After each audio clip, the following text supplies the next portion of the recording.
Hello students. तो स्वागत है आप सबका आपके अपने YouTube channel Anjali brain boost पर। तो जो आज हम एक नया चैप्टर पढ़ने वाले हैं जो मेरी क्लास 10 का चैप्टर 4 है, द्विघात समीकरण। ठीक है, तो चलिए बिना टाइम वेस्ट किए शुरू करते हैं हम आज की अपनी क्लास। तो क्या है द्विघात समीकरण? ठीक है, द्विघात समीकरण के बारे में हमें पढ़ना है। देखिए, हमने हमारा जो पॉलिनोमियल वाला चैप्टर था, है ना, बहुपद वाला, उसमें हमने पढ़ा था द्विघात बहुपद के बारे में। ठीक है, द्विघात बहुपद पढ़ा था ना, ax² + bx + c ना। ये उसका जनरल फॉर्म होता था, स्टैंडर्ड फॉर्म जो जिसको कहते हैं मानक रूप। ठीक है, तो अगर इसी को हम = 0 कर देते हैं, हमें पता है ना कि यह समीकरण वो होती है जैसे कि कोई व्यंजक है ना, उसके इक्वल में कुछ रहता है तो वो समीकरण बन जाती है।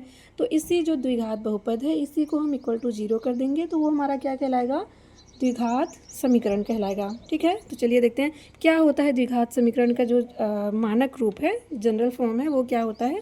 वो होता है हमारा ax² + bx + c = 0। ठीक है, ये होता है द्विघात समीकरण का मानक रूप। क्या बोलते हैं इसको हम? मानक रूप ना। ये मानक रूप होता है। यहाँ पे क्या होता है, हमारा a जो है होता है वो ≠ 0 होना चाहिए। क्यों ≠ 0 होना चाहिए? क्योंकि अगर a 0 हो जाएगा तो 0x² + bx + c = 0। तो हमें पता है ना कि किसी भी नंबर का अगर मल्टीप्लाई हम 0 में करते हैं तो वो पूरी संख्या 0 बन जाती है।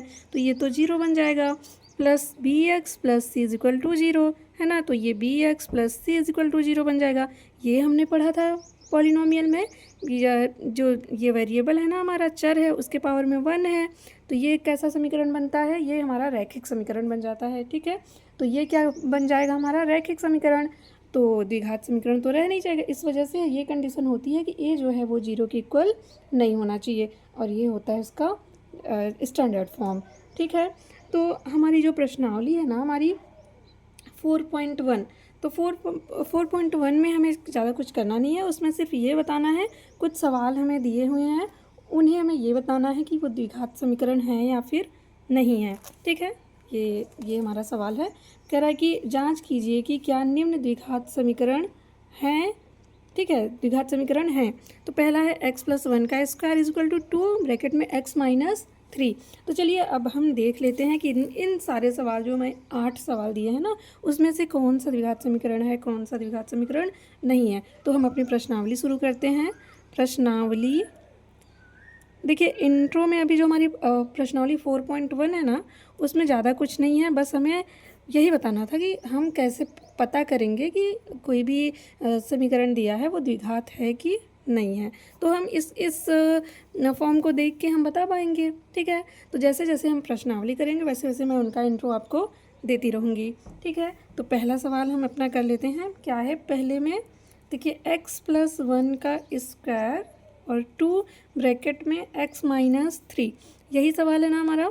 तो हमें क्या करना है? देखिए, हमें ये तो अभी एकदम हमें द्विघात समीकरण में मिलेगा नहीं, कुछ टूटा फूटा रूप मिलेगा। उसे हमें क्या करना है? उसे हमें द्विघात समीकरण में लाना है ना, मतलब उसे सरल करना है। सरल करके हम देखेंगे कि वो द्विघात समीकरण बन रहा है या फिर नहीं बन रहा ना। तो ये देखिए, a + b का स्क्वायर, हमें तो पता ना a + b का स्क्वायर क्या होता है, फार्मूला a² + b² + 2ab होता है। तो a की जगह x है, तो x का स्क्वायर प्लस 1 का स्क्वायर। ठीक है, इसको हम ब्रैकेट में भी लिख सकते हैं, a² + b² + 2ab ना। a की जगह x है, b की जगह 1 है, = 2 का मल्टीप्लाई x में करेंगे तो 2x - 2 का मल्टीप्लाई 3 में करेंगे तो 2 3 6। तो x² + 1 का स्क्वायर 1 ही बनता है, हमें पता है। 2x हो गया और ये 2x - 6। ठीक है, अब देखिए, x² + 1 + 2x, इस तरफ वाली संख्याएं हैं, हमें बाईं तरफ ले आनी है।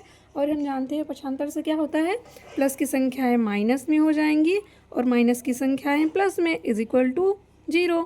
ठीक है, तो प्लस का 2x माइनस का 2x तो कैंसिल हो गया, और x² + 6 और 1 कितना बन जाएगा? 6 1 7 = 0। तो देखिए, क्या ये द्विघात समीकरण बनता है? इस रूप में है। तो हाँ, ये जो समीकरण हमें मिला है वो इस रूप में है। तो कैसे है? देखिए, x² + 0x + 7 = 0 है ना। ax² + bx + c = 0 के रूप का। a की जगह क्या है हमारा? 1 है, बी की जगह 0, सी की जगह 7। तो ये समीकरण हमारा क्या बन जाएगा, द्विघात समीकरण है। हम क्या लिख देंगे कि द्विघात समीकरण है, यहाँ लिख दूँ मैं, द्विघात समीकरण, द्विघात समीकरण है ना। तो ये पहला सवाल तो है हमारा द्विघात समीकरण। अब हम दूसरा भी चेक कर लेते हैं कि क्या दूसरा द्विघात समीकरण है कि नहीं है। तो दूसरा सवाल यहीं कर लेती हूँ मैं। देखिए ये रहा हमारा दूसरा सवाल, x square minus 2x is equal to -2 3 minus x. ठीक है, ये हमारा सवाल है। अब इसका सोल्यूशन हमें कैसे करना है, देखिए एक्स स्क्वायर माइनस 2x ऐसे ही रहेगा, -2 का 3 में मल्टीप्लाई करेंगे तो माइनस का 6 होगा, और माइनस एक्स का करेंगे तो माइनस माइनस प्लस, और 2 का x में करेंगे तो 2x, है ना। देखिए ये यहाँ पे हम कर रहे हैं अपना सवाल। तो एक्स स्क्वायर माइनस 2x, इस तरफ वाला नंबर यहाँ लाएंगे तो प्लस का 6 और माइनस का 2x इज इक्वल टू 0, है ना। तो एक्स स्क्वायर माइनस 2x कितना बन गया, माइनस का 4x plus 6 is equal to 0। तो ये ax square plus bx plus c के फॉर्म का है, इस वजह से ये भी क्या होगा हमारा, ये भी द्विघात समीकरण होगा। ठीक है, द्विघात समीकरण है, ऐसे हम लिख देंगे। ठीक है, अब तीसरा सवाल यहीं कर देती हूँ मैं। देखिए यहाँ पे, या फिर नेक्स्ट पेज पे करें, चलिए नेक्स्ट पेज पे करते हैं।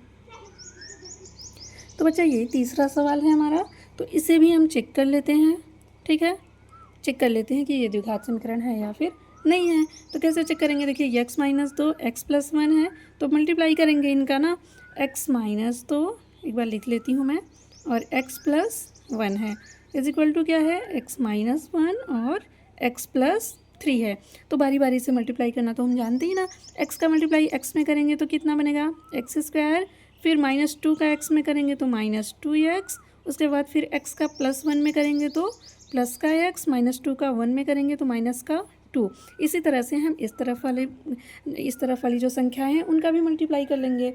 ठीक है, तो x का मल्टीप्लाई x में करेंगे तो एक्स स्क्वायर, फिर -1 का x में करेंगे तो -x, प्लस x का 3 में करेंगे तो 3x, फिर -1 का प्लस 3 में करेंगे तो प्लस माइनस माइनस, और 3 का 1 में होगा तो 3 ही मिलेगा हमें, है ना। ऐसे ही तो करते हैं हम। अब देखिए क्या करना है, देखिए ये हम ऐसे भी कैंसिल कर सकते हैं। ठीक है, इक्वल के बाद जो संख्याएं होती हैं अगर सेम साइन में है तो उसे हम कट कर सकते हैं, लेकिन हम एक बार हल कर लेते हैं इनको फिर से। एक्स स्क्वायर माइनस 2x में से एक x निकलेगा तो एक x बच जाएगा, माइनस का 2 is equal to x square plus 3x से एक x जाएगा तो प्लस का 2x माइनस 3। ठीक है, अब देखिए पक्षांतर कर लूँ, चलिए, नहीं तो हम यहाँ भी ऐसे कैंसिल कर सकते हैं, जैसे एक्स स्क्वायर से एक्स स्क्वायर कैंसिल हो जाएगा। ठीक है, बचा क्या, -x -2 और -2x plus 3 is equal to 0। फिर -2 3 से 2 जाएगा तो 1 बचेगा, और -2x -x कितना होगा, माइनस का 3x इज इक्वल टू 0। तो ये बताइए क्या ये हमारा द्विघात समीकरण के रूप में है, नहीं है ना, क्योंकि देखिए इसका जो वेरिएबल है उसका मैक्सिमम पावर कितना होना चाहिए, द्विघात समीकरण में 2 होना चाहिए ना। मैक्सिमम पावर कितना होता है, 2 होता है, और यहाँ पे जो वेरिएबल है हमारे पास, जो चर है, उसका मैक्सिमम पावर कितना है, 1 है। तो इसलिए ये हमारा द्विघात समीकरण नहीं है। तो हम क्या लिखेंगे, नहीं। ठीक है, नहीं है, या फिर हम पूरा भी लिख सकते हैं कि द्विघात समीकरण नहीं है। तो ये हमारा तीसरा सवाल हो गया। अब चौथा भी हम कर लेते हैं। देखिए चौथा क्या है, चौथा हमारा सवाल है x minus 3 to x plus 1 is equal to x plus 5। ठीक है, ये है सवाल हमारा। अब चलिए इसे भी हल करते हैं हम। देखिए तो क्या करना है, नॉर्मल मल्टीप्लाई करना है। x का मल्टीप्लाई 2x में करेंगे तो कितना बनेगा, 2x स्क्वायर, -3 का मल्टीप्लाई हम 2 में करेंगे तो 3 दूना 6x, प्लस x का 1 में करेंगे तो x, फिर -3 का 1 में करेंगे तो माइनस का 3 इज इक्वल टू एक्स का x में करेंगे तो एक्स स्क्वायर, प्लस 5 का x में करेंगे तो 5x, है ना। यही तो मिलेगा हमें। अब क्या करना है, देखिए 2x स्क्वायर और ये -6x है और ये प्लस का x है, तो माइनस हो जाएगा ना, सब्ट्रैक्ट हो जाएगा, तो बचेगा क्या, माइनस का 5x minus 3 is equal to x square plus 5x। अब पक्षांतर कर लेते हैं हम, एक्स स्क्वायर इस तरफ लाएंगे तो माइनस का एक्स स्क्वायर -5x, फिर प्लस का 5x है, यहाँ लाएंगे तो माइनस का 5x, -3 = 0। समझ में आ रहा है ना आपको। अब 2x² में से एक x² निकालेंगे तो कितना x² बचेगा, एक ही x² बचेगा। माइनस का 5x -5x, सेम साइन होता है तो जुड़ती हैं संख्याएं। तो 5 5 कितना हो गया, 10x, -3 = 0। तो देखिए ये है ना हमारे द्विघात समीकरण के रूप में, तो ये हमारा द्विघात समीकरण है। हम क्या लिख देंगे, द्विघात समीकरण है। अब चलिए हम अपने नेक्स्ट सवाल पे चलते हैं। हमारा जो कौन सा सवाल है, 5th नंबर ना, यही कर लेंगे हम। ये देखिए 5वां सवाल हमारा। 5वां सवाल क्या है, 2x - 1 एक ब्रैकेट में, फिर x - 3 = x + 5 और x - 1। तो इसे भी हमें चेक करना है। चेक करना बहुत ही आसान है ना। 2x का x में मल्टीप्लाई करेंगे तो 2x² बनेगा, फिर -x का 1 में करेंगे तो माइनस का x, -3 का 2 में करेंगे तो माइनस का 6x, फिर माइनस माइनस प्लस, और 3 का 1 में करेंगे तो 3 ही मिलेगा। फिर x का x में करेंगे x², फिर 5 का x में करेंगे तो 5x, फिर -1 में करेंगे तो -x, और प्लस माइनस माइनस 5 का 1 में करेंगे तो 5। ठीक है। अब 2x² और -x -6x कितना हो गया, माइनस का 7x + 3, फिर x², ये प्लस का है ये माइनस का है तो सब्ट्रैक्ट होंगी चीज़ें। तो 5x में से एक x निकलेगा तो 4x -5। ठीक है। अब इन्हें भी हम क्या करेंगे, पक्षांतर कर लेते हैं। तो 2x² - x², ये वाला x इस तरफ लाया हमने, तो -7x + 4x को इस तरफ लाएंगे तो माइनस का 4x + 3, और -5 इस तरफ आएगा तो प्लस का 5 = 0। ठीक है। अभी क्या करना है, 2x² में से एक x² निकालना है तो कितना x² बच जाएगा, एक ही x² बचेगा। और 7x - 4x कितना होगा, 11x, और 3 और 5 8 = 0। तो ये भी तो है ना हमारे x² + bx + c के = 0 के रूप में, है ना। यहाँ पे बात यह है कि b = कितना है, -11 है। तो ये भी हमारा क्या है, द्विघात समीकरण है। इसको भी हम लिख देंगे हैं। ठीक है। आई होप आपको समझ में आ रहा होगा। अब चलिए हम अपने अगले सवाल की तरफ चलते हैं। 6th नंबर सवाल जो है हमारा वो क्या है, x² + 3x + 1 = x - 2 का स्क्वायर। यही सवाल है ना। अब क्या करना है, इसे भी हमें चेक करना है। किससे चेक करना है, थर्मामीटर से नहीं, ऐसे ही हमें चेक करना है ना, इसको खोल के। ठीक है। यहाँ पे a - b का होल स्क्वायर लग रहा है। अब ये क्या है, x² + 3x + 1 = a - b का होल स्क्वायर। हमें पता ना a - b का होल स्क्वायर हम जानते हैं क्या होता है, a² + b² - 2ab, यही होता है ना फार्मूला उसका। x² + 3x + 1 = x² + 2 का स्क्वायर 4 -2 दूना 4x। ठीक है। अब पक्षांतर हम कर लेते हैं, x² + 3x + 1, ये इधर आएगा तो माइनस का x², फिर माइनस का 4 प्लस का 4x = 0। ठीक है। अभी क्या करना है, देखिए प्लस का x² माइनस का x² कैंसिल हो गया। अब प्लस का 3x प्लस का 4x = 4 3 7x, -4 से 1 निकालेंगे तो माइनस का 3 = 0। ये भी हमारा रैखिक समीकरण बन गया, ये द्विघात समीकरण नहीं है। ठीक है। तो हम क्या लिखेंगे कि नहीं है। हम पूरा भी लिख सकते हैं कि द्विघात समीकरण नहीं है, ऐसे भी लिख सकते हैं। ठीक है। तो चलिए अगला सवाल करते हैं नेक्स्ट पेज पे। तो बच्चा ये हमारा अगला सवाल है। ठीक है। इसे भी हम चेक कर लेते हैं हमें कैसे करना है ना। तो इसमें कौन सा फार्मूला लग रहा है, कौन सा फार्मूला लगाएंगे हम, a + b का होल स्क्वायर। तो क्या होता है +b का होल स्क्वायर, a² + b²। ठीक है। हम ब्रैकेट भी लगा सकते हैं, a² + b² + 2ab, और ये क्या है 2x। ठीक है। 2x x² - 1। अब चलिए इसको ओपन करते हैं, तो x² + 2 का स्क्वायर 4 + 2 दूना 4x। अब 2x का गुणा x² में करेंगे तो कितना बनेगा, 2x के घात में 3 - 2x। ठीक है। तो x² + 4 + 4x, ये सारी चीज़ें इस तरफ हम लाएंगे।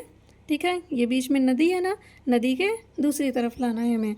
जब दूसरी तरफ लाएंगे तो ये अपनी आइडेंटिटी खो देते हैं ना, प्लस माइनस में चेंज हो जाता है और माइनस प्लस में इज इक्वल टू 0। ठीक है, नदी के दूसरी तरफ अब क्या बचा, 0, कुछ नहीं बचा। अब देखिए क्या है, x², ठीक है, +4 और 2x कितना हो गया, 6x - 2x cube is equal to 0।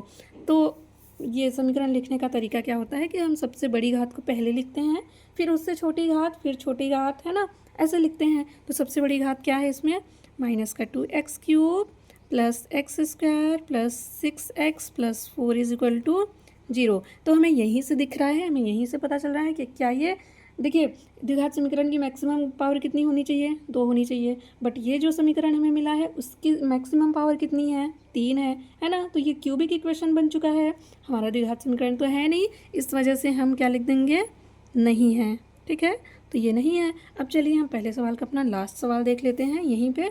ठीक है, 8वां नंबर सवाल क्या है, 8वां नंबर सवाल हमारा कह रहा है कि x³ - 4x² - x + 1 is equal to x - 2 का होल क्यूब। ठीक है, तो ये हमारा सवाल है, कैसे करना है इसको, देखिए क्या है, x³ - 4x², ठीक है, -x + 1 इज इक्वल टू, यहाँ पे हमें क्या लगाना है, यहाँ पे लगाना है हमें a - b का होल क्यूब का फार्मूला।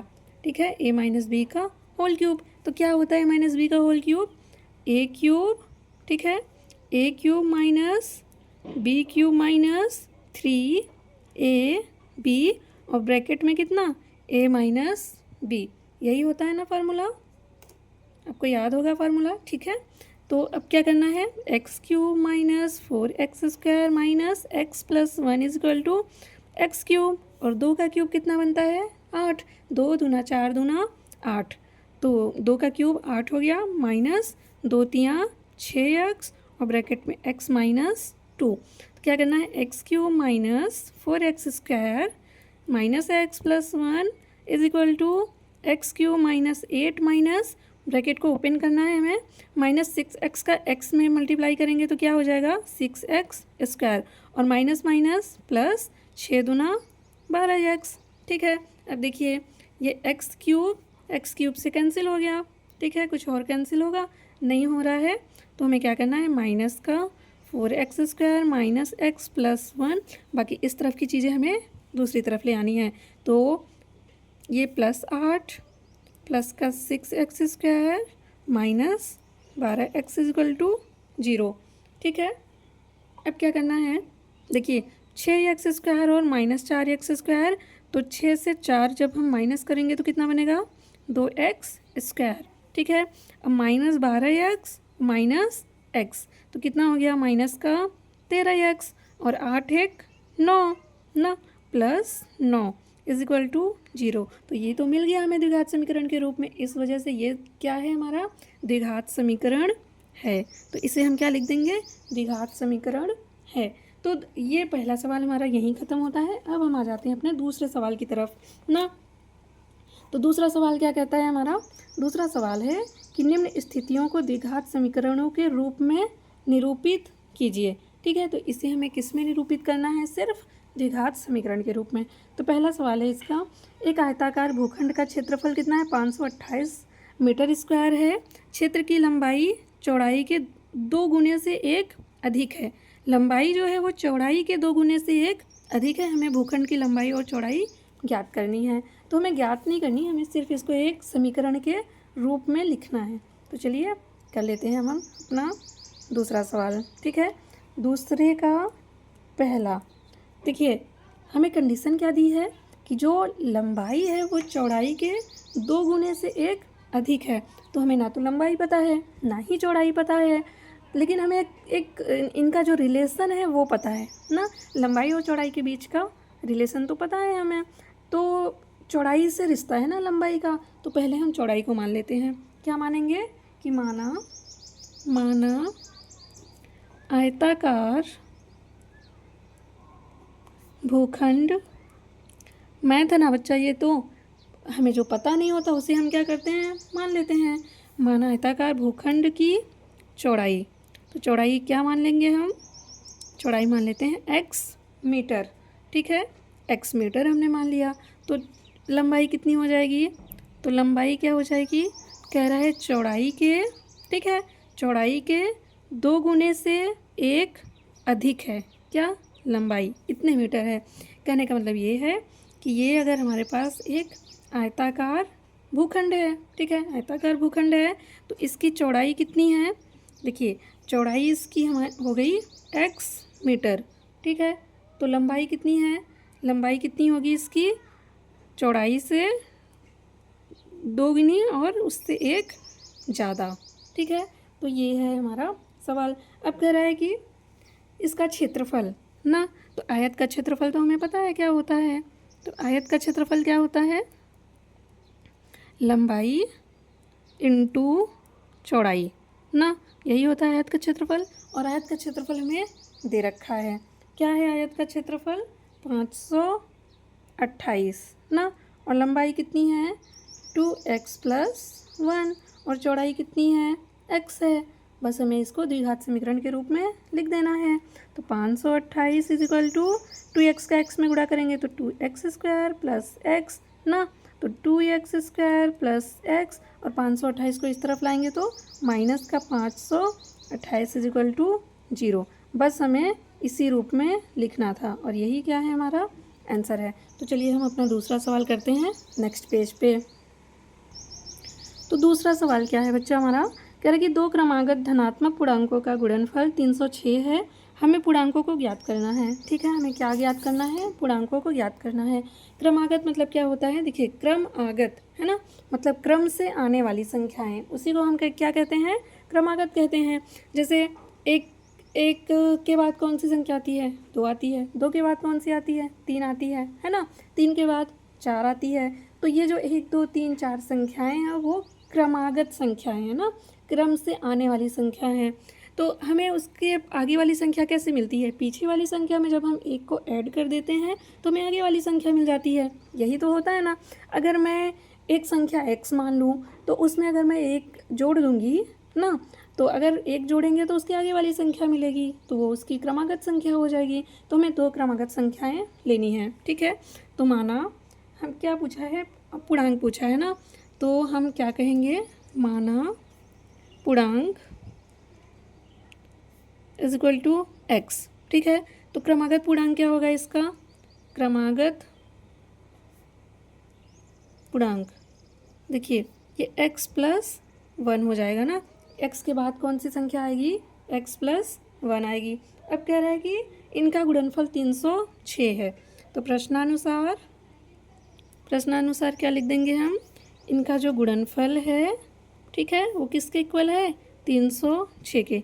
तो x का मल्टीप्लाई x में करेंगे तो x² + x का 1 में करेंगे तो x = 306। 300 को इस तरफ ले आइए, x² + x - 306 = 0 और यही हो जाएगा हमारा क्या आंसर। हमें इसको हल नहीं करना, सिर्फ क्या करना है, इसको सिर्फ समीकरण के रूप में दिखाना है। तो तीसरा सवाल हम कर लेते हैं यहाँ पे। देखिए तीसरा सवाल क्या है, कह रहा है कि रोहन की माँ उससे 26 वर्ष बड़ी है, ठीक है, रोहन की जो माँ है उससे 26 वर्ष बड़ी है, उनकी आयु का गुणनफल अब से 3 वर्ष पश्चात 360 हो जाएगी। हमें रोहन की वर्तमान आयु ज्ञात करनी है। तो हम क्या मान लेंगे कि माना रोहन की वर्तमान आयु, तो माना रोहन की, ये आयु वाले सवाल हम पहले भी कर चुके हैं ना, माना रोहन की वर्तमान आयु क्या मान लेंगे, x वर्ष ना। रोहन की वर्तमान आयु कितनी हो गई, x वर्ष हो गई। तो उसकी मम्मी की आयु कितनी होगी, उसकी मम्मी ना, तो लिख देंगे माँ की वर्तमान आयु कितनी होगी, वर्तमान आयु। क्या कह रहा है कि जो रोहन की मम्मी है वो रोहन से 26 वर्ष बड़ी हैं, ठीक है, 26 वर्ष बड़ी हैं। अगर आज रोहन x वर्ष का है तो उनकी मम्मी कितनी होंगी, x + 26 होंगी। कहने का मतलब ये है कि अगर आज आप 5 वर्ष के हैं और आपकी मम्मी आपसे 20 वर्ष बड़ी हैं, ठीक है, तो आपकी मम्मी की एज कितनी होगी, 25 वर्ष ही तो होगी ना, ठीक है। इसी तरह से अगर आज रोहन की वर्तमान आयु कितनी है, x है, तो उनकी मम्मी उससे 26 वर्ष बड़ी हैं, तो मतलब x प्लस 26 की होंगी मम्मी ना, मम्मी x प्लस 26 की होंगी। ठीक है, तो कह रहा है कि अब से कितने वर्ष पश्चात, 3 वर्ष। ठीक है, तो प्रश्नानुसार क्या करना है हमें, 3 वर्ष पश्चात। ठीक है, 3 वर्ष पश्चात, और पश्चात में क्या होता है, साल हम जोड़ लेते हैं ना, क्यों जोड़ते हैं वो भी आपको पता है। ठीक है, तो रोहन कितने वर्ष का हो जाएगा 3 साल बाद, अगर आज आप 5 वर्ष के हैं, 5 वर्ष के होंगे नहीं ना, मान लेते हैं अगर आज आप 5 वर्ष के हैं तो 3 साल बाद कितने के होंगे, 8 वर्ष के हो जाएंगे। ठीक है, इसी तरह से रोहन की आयु कितनी हो जाएगी, आज रोहन x वर्ष का है। ठीक है, तो 3 वर्ष पश्चात वो हो जाएगा x प्लस 3 वर्ष का। ठीक है, x प्लस 3 वर्ष, और माँ की आयु कितनी हो जाएगी, माँ की आयु, ठीक है, आज तो मम्मी कितने की हैं, x प्लस 26 की, फिर 3 वर्ष और बूढ़ी हो जाएंगी, तो कितने वर्ष की हो जाएंगी टोटल, x प्लस 26 3 29 ना, x प्लस 29 वर्ष की। कह रहा है कि जो इनका गुणनफल है ना वो कितना है, 360, मतलब रोहन की आयु का और मम्मी की आयु का गुणनफल कितना है, 360 ना, कितना है 360। बस इसी को हमें हल कर लेना है, x का x में मल्टीप्लाई करेंगे तो x स्क्वायर प्लस 3 का x में करेंगे तो 3x प्लस 29 का x में करेंगे तो 29x प्लस 29 का 3 में करेंगे तो कितना आएगा, 9 तियाँ 27, 3 दूना 6 2 8 इज इक्वल टू 360। तो एक्स स्क्वायर प्लस 29x और 3x कितना हो जाएगा, 32 ना, तो 32x plus 87 is equal to 360। क्या करना है, x square plus 32x plus 87, 360 को इस तरफ लाएंगे तो माइनस का 360 इज इक्वल टू 0। ठीक है, तो x square plus 32x minus 10 से 7 गया 3, कितना बच गया ये 5। ठीक है, 5 से तो जाएगा नहीं, 15 से 8 निकालना है हमें तो बचेगा 7, और ये बचेगा 2। ठीक है, ये 2 हो जाएगा इज इक्वल टू 0, और यही क्या होगा, हमारा आंसर हो जाएगा। तो चलिए हम अपना इस एक्सरसाइज का लास्ट सवाल करते हैं। तो लास्ट सवाल क्या है बच्चा हमारा, कह रहा है कि एक रेलगाड़ी 480 किलोमीटर की दूरी समान चाल से तय करती है, यदि इसकी चाल 8 किलोमीटर प्रति घंटा कम होती तो वह उसी दूरी को तय करने में 3 घंटे अधिक लेती है ना। तो हमें रेलगाड़ी की चाल ज्ञात करनी है, तो कैसे करना है इसे, चलिए देखते हैं। यहाँ पे हमें कुछ भी नहीं पता है कि रेलगाड़ी की चाल कितने किलोमीटर प्रति घंटा है, समय कितना लग रहा है उसको।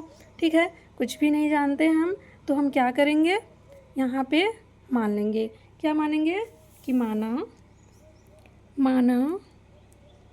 रेलगाड़ी की, ठीक है, माना रेलगाड़ी की चाल कितना ले लूँ मैं, x किलोमीटर प्रति घंटा। ठीक है, चाल x किलोमीटर प्रति घंटा हो गई, तो और समय उसको कितना लग रहा है, समय भी ले लेते हैं t घंटा ना, समय तो हमें पता नहीं कितना लग रहा है, तो इस वजह से हम t घंटा ले लेंगे। तो अब प्रश्न क्या कहता है हमें, प्रश्नानुसार जो दूरी है, देखिए कह क्या रहा है, मान लीजिए यहाँ से यहाँ तक की जो दूरी है ना, ये हमारा P पॉइंट है, ये Q पॉइंट है, और यहाँ से P से Q तक की जो दूरी है वो कितनी है, वो है हमारी 480 किलोमीटर। ठीक है, यहाँ से यहाँ तक की दूरी कितनी है, 480 किलोमीटर। अब इस P पॉइंट से एक ट्रेन जो है वो चलती है ना, ट्रेन चलती है ना, कैसी होती है ट्रेन, कुछ इस तरह से ना, देखिए कुछ ऐसे ट्रेन रहती है हमारी, वैसे ड्राइंग मेरी अच्छी है। ठीक है, तो यहाँ पे ट्रेन है हमारी, अब ये ट्रेन चल रही है इस तरफ को, इसको 480 किलोमीटर की दूरी तय करनी है, लेकिन इसकी स्पीड क्या है हमें नहीं पता, कितने समय लग रहे हैं हमें नहीं पता, लेकिन दूरी कितना तय करना है, 480। तो एक फार्मूला होता है ना, हमने पढ़ रखा है, क्या होता है, चाल इक्वल टू दूरी बटे में समय। चाल बराबर क्या होता है, चाल बराबर दूरी बटे में समय यही तो होता है फार्मूला हमारा STD। STD वाला फार्मूला जानते हैं ना आप, S, ठीक है, TD, स्पीड टाइम डिस्टेंस ना। STD को क्या बोलते हैं हम, STD को स्पीड टाइम डिस्टेंस ना। तो अभी ये चाल बराबर क्या होता है, दूरी बटे में समय। लेकिन अगर हमें दूरी निकालना है तो क्या हो जाएगा, दूरी इज इक्वल टू हो जाएगा चाल और समय इंटू समय ना। दूरी बराबर चाल इंटू समय। तो देखिए दूरी तो हमें पता है, दूरी बराबर क्या होता है, दूरी बराबर चाल इंटू समय ना। हम ये फार्मूला हम मैथ में भी पढ़ते हैं, फिजिक्स में भी पढ़ते हैं। ये जो चैप्टर है ना हमारा मोशन वाला, उसमें आपने पढ़ा भी होगा। देखिए तो दूरी कितनी है हमारी 480, चाल कितनी है x और समय कितना है t ना। तो हमें एक चर में लाना है, तो उस समय क्या हो जाएगा, t is equal to x बटे में 480। इसे हम दे देंगे इक्वेशन 1 नाम, ठीक है। अब देखिए क्या कह रहा है, हमारा सवाल कह रहा है कि अगर हम, देखिए क्या कहता है कि यदि इसकी चाल 8 किलोमीटर प्रति घंटा कम होती ना। दूसरी शर्त है वो क्या है कि चाल जो है वो 8 किलोमीटर प्रति घंटा कम होती, तो दूसरी चाल ना, चाल क्या है, x, जो पहले चाल थी उससे हम चाल को कितना कम कर रहे हैं, 8 किलोमीटर। तो x माइनस 8 किलोमीटर प्रति घंटा, और समय कितना हो जाएगा, समय कह रहा है कि हम 3 घंटे क्या करें, बढ़ा दें, ठीक है। 3 घंटे हम क्या करेंगे, बढ़ा देंगे, इतना घंटा समय लग रहा है।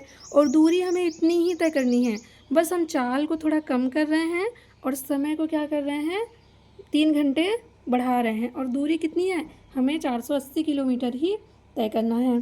तो क्या करना है हमें, दूरी इज इक्वल टू क्या हो गया, चाल इंटू समय, ठीक है। तो दूरी कितना 480 और चाल कितना हो गया हमारा x माइनस 8 और समय t प्लस 3, ठीक है।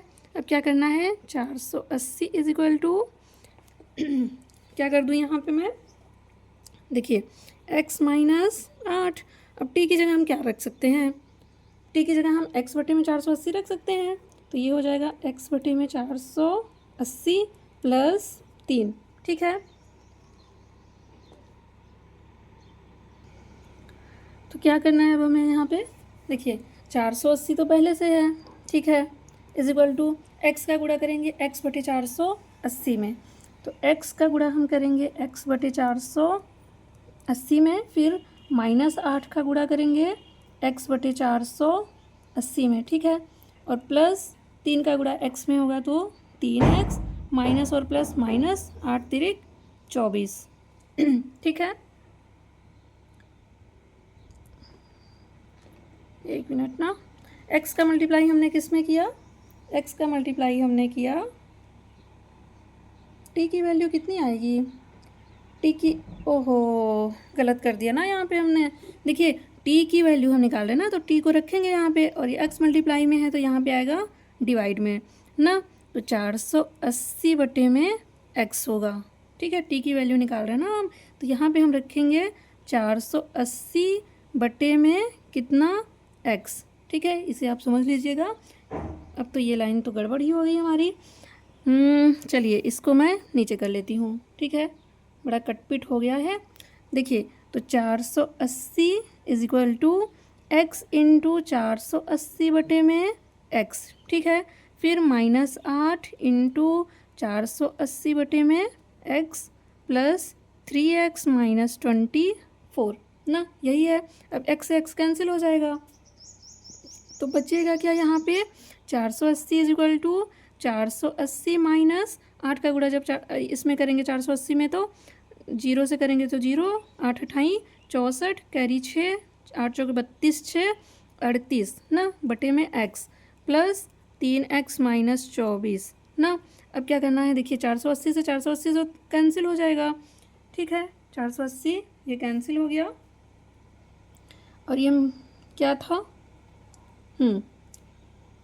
x माइनस 8, ठीक है, प्लस 3x ना।